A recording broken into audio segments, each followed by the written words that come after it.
जनों के संकट जीवित पुत्रिका व्रत के अवसर पर व्रतियों ने सारण जिले के विभिन्न गंगा घाटों पर स्नान कर पूजा अर्चना की तथा अपने पुत्रों की लंबी आयु के लिए प्रार्थना भी की। इस अवसर पर मांझी ब्लॉक के रामघाट, जिले के बंगाली बाबा घाट, तिवारी घाट, महुआ घाट, डोरीगंज घाट, सीडी घाट सहित सभी गंगा घाटों पर व्रतियों ने गंगा में डुबकी लगाई। सबसे अधिक व्रतियों की भीड़ मांझी राम घाट पर देखी गई, जहां आसपास के गांवों के व्रतियों के अलावा दूर दराज की व्रतियां भी भारी संख्या में पहुंची थी। सभी घाटों पर मेले सा नजारा देखने को मिला। व्रतियों ने गंगा में स्नान कर भगवान सूर्य को जल अर्पित किया एवं गंगा पूजन कर जीवित वाहन देवता से अपने पुत्रों की लंबी आयु एवं सौभाग्य की कामना की। वहीं एकमा ब्लॉक के इकसार पंचायत सहित विभिन्न गाँव के क्षेत्रों में भी जीवित पुत्रिका व्रत के लिए अलग अलग मंदिर परिसर में पहुंचकर व्रती महिलाओं ने पूजा अर्चना कर जीवित पुत्रिका व्रत संबंधित कथा का श्रवण किया। अपने बेटे के दर्शन से निराश हो चुकी थी। उसका पुत्र मर चुका था। वह रोती हुई कहती थी, हाय रे, मुझे बूढ़ी माता के सामने मेरा बेटा मारा जा रहा है। उसका रुदन कर सुनकर राजा जितवाहन का तो मानो हृदय विदीर्ण हो गया। वह तत्काल उस स्त्री के पास गया और उससे पूछा, तुम्हारा बेटा कैसे मरा है? बुढ़ी ने कहा, गरुड़ प्रतिदिन आकर गांव के लड़कों को खा जाता है। इस पर दयालु राजा ने कहा, माता अब तुम रो मत, आनंद से बैठो, मैं तुम्हारे बच्चे के बचाने का यत्न करता हूँ। ऐसा कहकर राजा उस स्थान पर गया जहाँ गरुड़ आकर प्रतिदिन मांस खाया करता था। उसी समय गरुड़ भी उस पर टूट पड़ा और राजा के शरीर का मांस खाने लगा। जब अतिशय तेजस्वी गरुड़ ने राजा का बायां अंग खा लिया तो झटपट राजा ने अपना दाहिना अंग फेर कर गरुड़ के सामने कर दिया। यह देखकर गरुड़ ने कहा, देव जोनियों में तुम कौन हो? तुम मनुष्य तो नहीं जान पड़ते हो।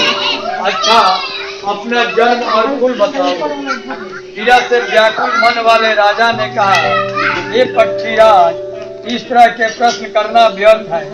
तुम अपनी इच्छा भार। हिंदू धर्म में यह सबसे कठिन व्रत जो माताएं अपने संतान के दीर्घायु के लिए करती हैं। इस दौरान माताएं निर्जला रहती हैं और अपने पुत्र और परिवार की सुरक्षा की कामना भी करती हैं। तो सुनिए जीवित पुत्रिका व्रत को लेकर पंडित टीका बाबा ने क्या कुछ कहा है।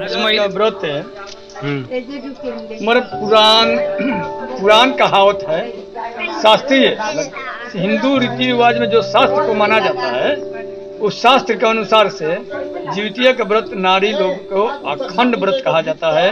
वो अपने पुत्र को दीर्घायु बनाने के लिए व्रत किया जाता है। अच्छा, सांस्कृतिक धर्मों के अनुसार क्या महत्व है इसका?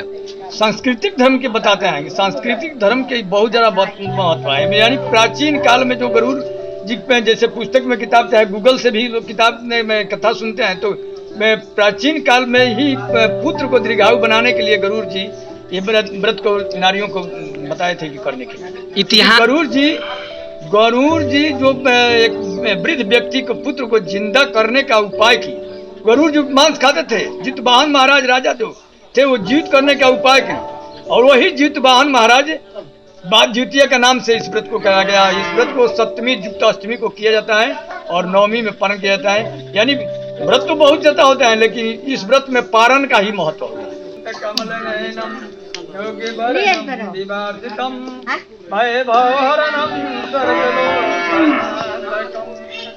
ओम जय जगदीश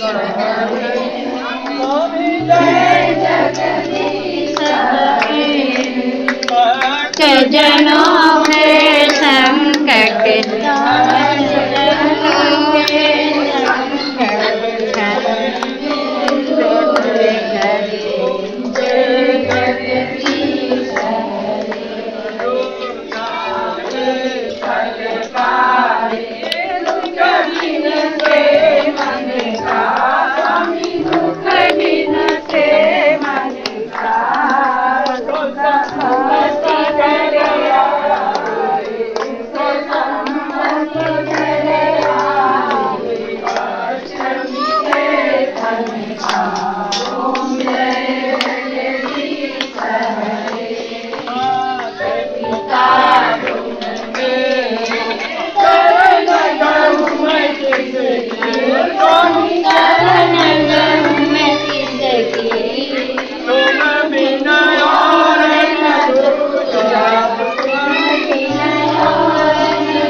जुड़ो दीक्षांत से पाओ छुटकारा कोचिंग इंस्टीट्यूट से।